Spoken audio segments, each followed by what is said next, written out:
जब घर में अचानक से मेहमान आए या त्योहारों की बाहर आए तो सबसे पहले टेंशन किस बात की होती है कि घर में नाश्ता क्या बनाएं या उन्हें चाय के साथ क्या खिलाया जाए। तो खाने की तो बाद में सोचेंगे, आज नाश्ते की सोचेंगे। तो आप सभी का बहुत बहुत स्वागत करती हूँ। तो चलिए स्टार्ट करते हैं। तो यहाँ सबसे पहले 1 कप मैंने बेसन लिया है, आधा कप सूजी ली है, इसे हल्का सा भून लेते हैं।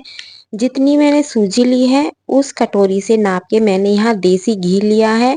इसे भी इसमें डाल के सुनहरा होने तक भूनेंगे, बहुत ज़्यादा एकदम नहीं भूनना है। बस इसका कच्चापन दूर हो जाए और हल्का सा सुनहरा हो जाए, इसमें से खुशबू आने लगे, बस इतना ही हमें इसे भूनना है।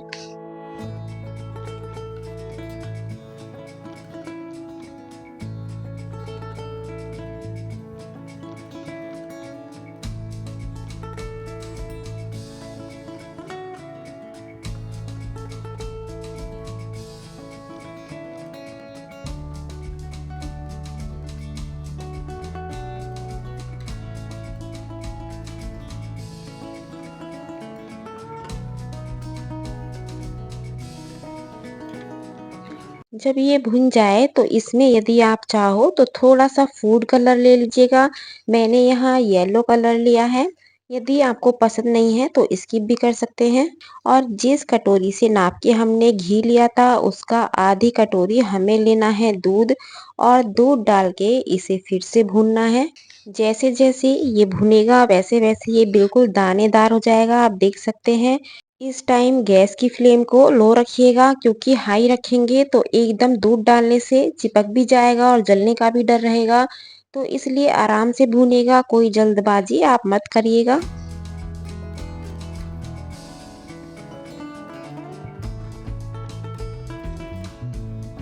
जब दूध अच्छे से सूख जाए और ये भुन जाए तो गैस को ऑफ कर दीजिएगा, और जिस कप से हमने नाप के बेसन लिया था उसी को भर के हमने यहाँ चीनी ली है। यदि आपको थोड़ा सा मीठा ज़्यादा पसंद है तो हल्की सी एक्स्ट्रा आप चीनी ले लीजिएगा। जितना दूध हमने पहले लिया था उतना ही दूध मैंने अब लिया है, और इसे अच्छे से मिक्स कर लेते हैं और गैस को ऑन कर लेते हैं। यदि मेजरमेंट दोबारा से बताऊं तो जितना बेसन लेना है और सूजी का मेजरमेंट है उतनी ही हमें यहाँ चीनी लेनी है। यदि आपको कम मीठे की बनानी है तो अपने अकॉर्डिंग चीनी की मात्रा कम या ज़्यादा आप कर सकते हैं। आधा टीस्पून ली है हरी इलायची का पाउडर, जो मैंने दरदरा कूटा है, बिल्कुल महीन पाउडर नहीं लिया है, थोड़ा दरदरा कूट के लिया है। और इसे मिक्स कर लेते हैं जब तक कि चीनी बिल्कुल अच्छे से मेल्ट ना हो जाए।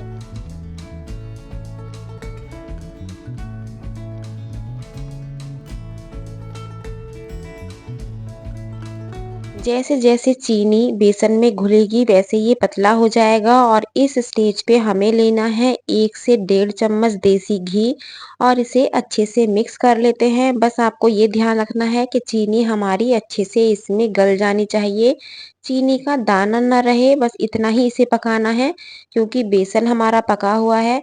यदि आप चाहो तो इसमें पिसी हुई चीनी भी आप ऐड कर सकते हैं। तो बस उसे मिला के एकदम आप जमा दीजिएगा। मैंने यहाँ साबुत चीनी का यूज़ किया है, तो इसलिए मैंने 1 से 1.5 मिनट इसे अच्छे से पकाया है, ताकि चीनी का दाना अच्छे से इसमें घुल जाए। तो ये बढ़िया से पक चुका है, और इसे ठंडा होने के लिए अभी साइड में रखते हैं। और यहाँ किसी भी प्लेट में, ट्रे में, थाली में, जो भी आपके पास सुविधा हो उसमें हल्का सा लगाएंगे देसी घी, और इस बेसन को यहाँ ट्रांसफर कर लेते हैं और हाथों की हेल्प से सेट कर देते हैं। जितनी मोटी पतली आपको चाहिए उस साइज के अकॉर्डिंग इसको प्रेस कीजिएगा। पलटे पे हल्का सा देसी घी लगा के इसे इस तरीके से सेट कीजिएगा, क्योंकि गर्म है तो हाथ नहीं लगा पाओगे, या स्पून की हेल्प से जैसे भी आपको आसानी हो वैसे इसको सेट कर लीजिएगा। मैं बहुत ज़्यादा इसे मोटी नहीं बनाऊंगी, थोड़ी सी पतली बनाऊंगी। इसके ऊपर अपने मनपसंद आप ड्राई फ्रूट्स लगा सकते हैं, काजू बादाम पिस्ता जो भी आपके पास हो वो लगा लीजिएगा। तो फिलहाल मैं यहाँ पिस्ता ही लगा रही हूँ, और इसे ठंडा होने के लिए साइड में रखेंगे। कम से कम 1 घंटा इसे सेट होने के लिए छोड़ देते हैं। अभी कटिंग वगैरह कुछ भी नहीं करेंगे।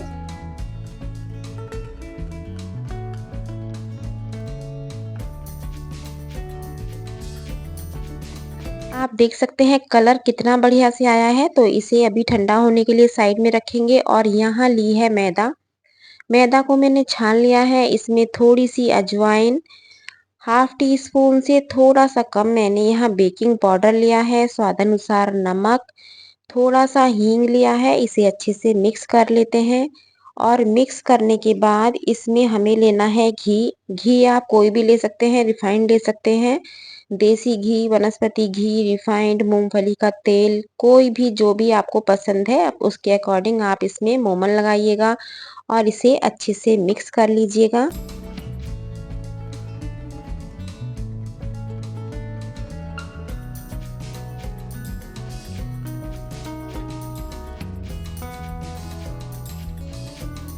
जब घी और मैदा अच्छे से मिक्स हो जाए तो मैंने यहाँ नॉर्मल पानी लिया है, क्योंकि सीजन गर्मियों का है। यदि आप सर्दियों में बनाएं तो इसमें गुनगुने पानी का यूज़ कीजिएगा। तो यहाँ बिल्कुल नॉर्मल पानी लिया है, इसे एकदम बढ़िया सा डो लगा लेते हैं। बहुत ज़्यादा ना तो हार्ड लगाना है और ना ही बहुत ज़्यादा सॉफ्ट लगाना है। तो आप देख सकते हैं बढ़िया से आटा सेट हो चुका है। इसे आप आधी मैदा आधी गेहूं का आटा भी ले सकते हैं, कैसे भी बना सकते हैं। प्योर आटे से भी बना के तैयार कर सकते हैं। तो यहाँ बर्फी भी मेरी ठंडी हो चुकी है, इसको कट कर लेते हैं। जितना बड़ा साइज आपको चाहिए उसके अकॉर्डिंग इसे काट लीजिएगा। बहुत ही गजब की ये बेसन की बर्फी बन के तैयार होती है। तो मैं अभी आपको दिखाऊंगी कितनी एकदम स्वादिष्ट बनती है। इसका जो टेक्सचर होता है बिल्कुल ऐसा होता है जैसे मावे की हम बर्फी बनाते हैं। यदि आपको हार्ड वाली चाहिए तो उसमें चीनी की चाशनी बना के एक तार की, तब उसमें आप बेसन डालिए तो थोड़ा हार्ड बन जाएगी। तो मैंने यहाँ बिल्कुल मावे वाला इसका टेक्सचर रखा है, इसलिए मैंने इसे इस तरीके से बनाया है। आपको और भी बहुत सारी रेसिपी चाहिए तो प्लेलिस्ट में आप जाइएगा, स्वीट रेसिपी करके वहाँ फोल्डर है, उसमें बहुत सारी आपको बेसन की, मावे की, नारियल की बहुत सारी बर्फियों की रेसिपी मिल जाएंगी। तो आप चेकआउट कर लीजिएगा। तो फिलहाल यहाँ बर्फी बढ़िया से कट चुकी है, इसे रखेंगे अभी साइड में। आप देख सकते हैं बिल्कुल खूबसूरत है, कलर भी बहुत अच्छे से आया है। और इसमें बहुत से हल्दी वगैरह डालते हैं, तो हल्दी की जगह यदि आप फूड कलर का यूज़ करेंगे तो आपका कलर भी अच्छा आएगा और लुक वाइज भी अच्छा होगा, और खाने में तो ये है ही गजब की। तो चलिए आगे बढ़ते हैं। तो यहाँ मैदा भी बढ़िया से सेट हो चुकी है। इसका अब हमें करना क्या है, छोटे छोटे पेड़े तोड़ लेते हैं, बहुत फिनिशिंग में नहीं तोड़ने हैं। छोटे मोटे उल्टे सीधे कैसे भी आप तोड़ लीजिएगा, सब तरीके से चलेंगे। तो इसके पहले पेड़े तोड़ेंगे।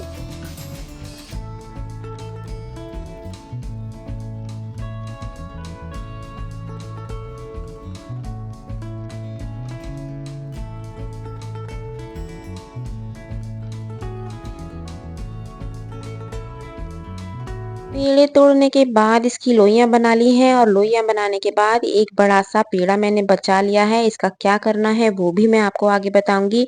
और पेड़ों को लेने के बाद एक सपाट इस तरीके से कटोरी लीजिएगा और इसे दबा लीजिएगा। दबाने से टाइम भी कम लगेगा और बिल्कुल बढ़िया से एकसार हो जाएंगी। यदि आपको इस तरीके से ना हो, दिक्कत हो, तो बेलन की हेल्प से भी इसे बड़ा कर लीजिएगा। बहुत ज़्यादा मोटी नहीं बेलनी है, पतली बेलनी है, क्योंकि हमने इसमें जो बेकिंग पाउडर का यूज़ किया है उस वजह से ये एकदम फूल जाती हैं। तो इसलिए इस बात का आप ध्यान रखिएगा, बहुत मोटी इसे नहीं बेलना है, पतली पतली बेलिएगा। और अभी मैं आपको घी में डाल के दिखाऊंगी कितनी एकदम फूल के एकदम खस्ता बनती हैं। तो इन्हें सबको बेल लिया है, इसे रखेंगे साइड में। और सबसे पहले करेंगे क्या, सबसे पहले घी गर्म होने के लिए रख देते हैं। जितनी देर में हमारा घी गर्म होगा तो आगे का प्रोसीजर कर लेते हैं। इसे आप अपना मनपसंद घी में, रिफाइन में, किसी में भी फ्राई कर सकते हैं।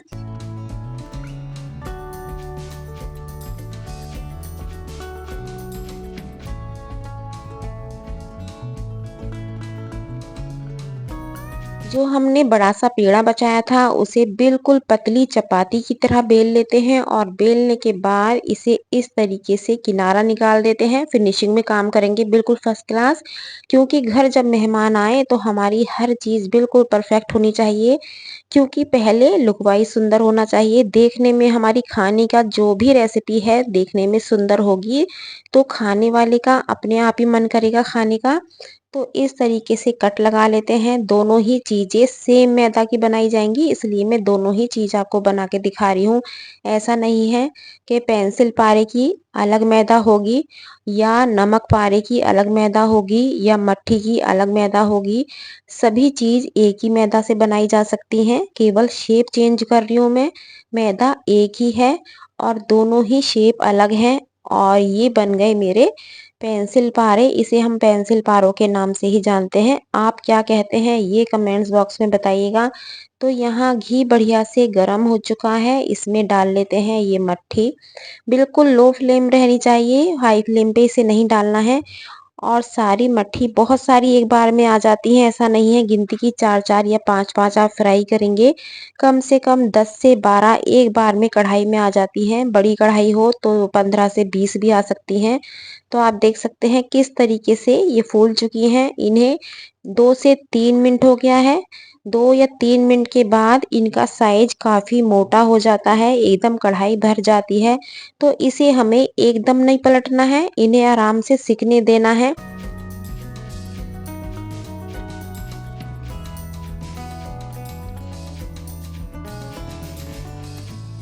तो जितनी देर में ये सिकती हैं आगे का प्रोसीजर कर लेते हैं। यहाँ ली है मैंने सूजी, सूजी में अजवाइन ली है, इसमें नमक लेना है अपने अकॉर्डिंग। थोड़ा-सा इसमें हींग ले सकते हैं या कसूरी मेथी भी डाल सकते हैं, लेकिन मैंने यहाँ केवल अजवाइन, नमक और गरम मसाला लिया है और 1 कटोरी भर के यहाँ गरम पानी लिया है। तो इसे पूरी सूजी में अच्छे से कवर कर लेते हैं और इसमें लेना है 1 बड़ा चम्मच हमें घी। तो क्योंकि गर्म पानी है, घी आसानी से इसमें मेल्ट हो जाएगा। यदि ठंडे पानी में बना रहे हैं तो आप गरम घी लीजिएगा, लेकिन ये जो मैं रेसिपी बता रही हूँ इसे गरम पानी में ही सूजी को भिगो के लेना है। और घी इस तरीके से मिक्स करेंगे तो सूजी हमारी गरम है तो ये अच्छे से अपने आप मेल्ट हो जाएगा। इसे अच्छे से मिक्स कर लेते हैं।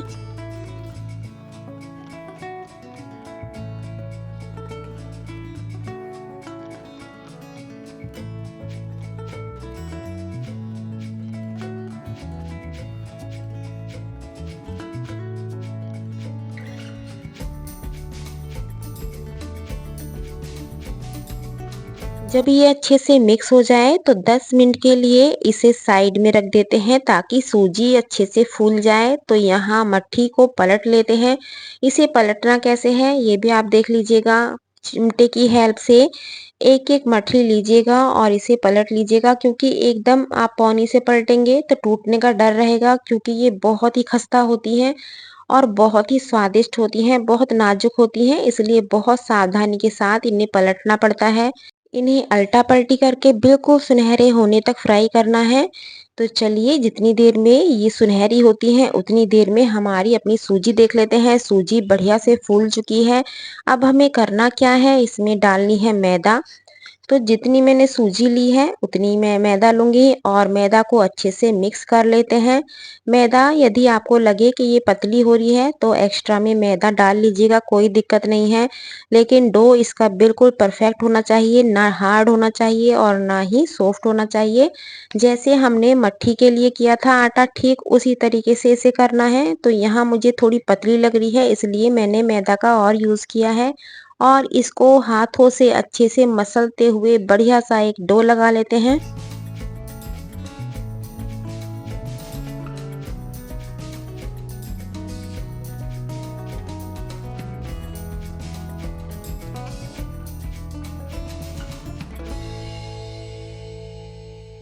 तो आप देख सकते हैं बहुत ज़्यादा ना तो टाइट है और ना ही सॉफ्ट है, तो इसे भी 10 मिनट के लिए दोबारा से रखेंगे ताकि आटा हमारा बढ़िया से सेट हो जाए। आप मट्ठी का कलर देखिएगा कितना बढ़िया से एकदम निकल के आया है। तो इन्हें घी से कैसे निकालना है, जो आपको लगे कि थोड़ा तेज सिक गई है, पूरी सिक चुकी है, उसका नंबर आप पहले लीजिएगा। जो लगे आपको थोड़ी कच्ची है तो उसका नंबर आप बाद में लीजिएगा।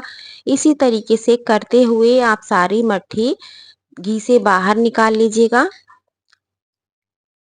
आप बहुत ध्यान से देखिएगा, जब हमने बेली थी ये कितनी पतली थी और जब ये फ्राई हो चुकी हैं तो इनका साइज बहुत ज़्यादा मोटा हो चुका है, क्योंकि ये एकदम अंदर से खस्ता बनी है और बहुत ही स्वादिष्ट बनी है। तो इन्हें पहले अलग रख लेते हैं। और जो बाकी के हैं वो हमें डालने से पहले करना क्या है, घी की सफाई करनी है। तो घी की सफाई करने के लिए हमेशा इस तरीके से छलनी का यूज़ कीजिएगा और घी में इस तरीके से इसे 3 से 4 बार घुमाएंगे तो सारी जो नीचे मैदा का कुछ भी बना है इस तरीके से खस्ता, तो नीचे थोड़ा सा उसका अंश रह जाता है तो घी भी आसानी से सफाई हो जाती है। तो इसे मैं भी अलग करूंगी और जो हमने पेंसिल पारे बनाए हैं उन्हें भी फ्राई कर लेते हैं। बिल्कुल लो फ्लेम पे इन्हें फ्राई करना है। ये देखिएगा कितने बढ़िया से एकदम ये सिक के आएंगे। इसका कलर देखिएगा, दोनों ही एक मैदा से बनाए गए हैं, इस चीज़ का आप ध्यान रखिएगा। तो चलिए इन्हें भी सिकने के लिए छोड़ देते हैं और आगे बढ़ते हैं कि आगे हमें क्या करना है।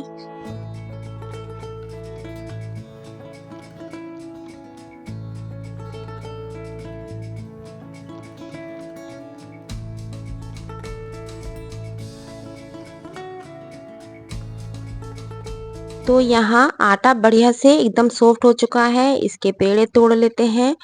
पेड़े काटने के बाद इसकी पतली पतली हमें चपाती बेलनी है, तो पहले चपाती बेल लेते हैं।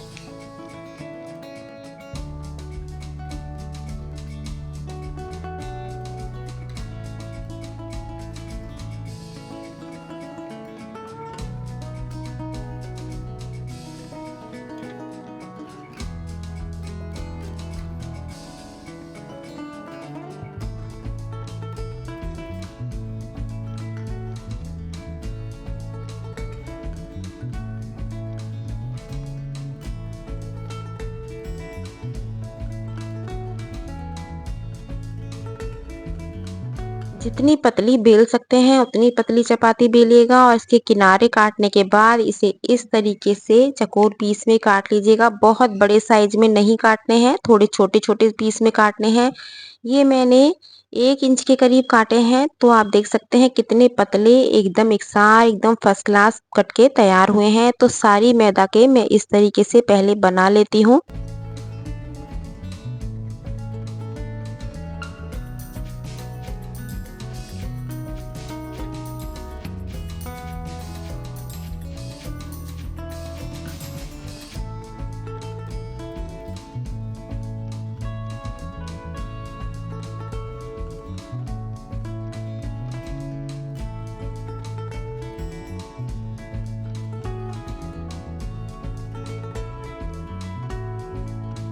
तो यहाँ हमारे पेंसिल पारे भी तैयार हो चुके हैं, इन्हें भी घी से बाहर कर लेते हैं और इस टाइम हमें घी की बिल्कुल अच्छे से सफाई कर लेनी है।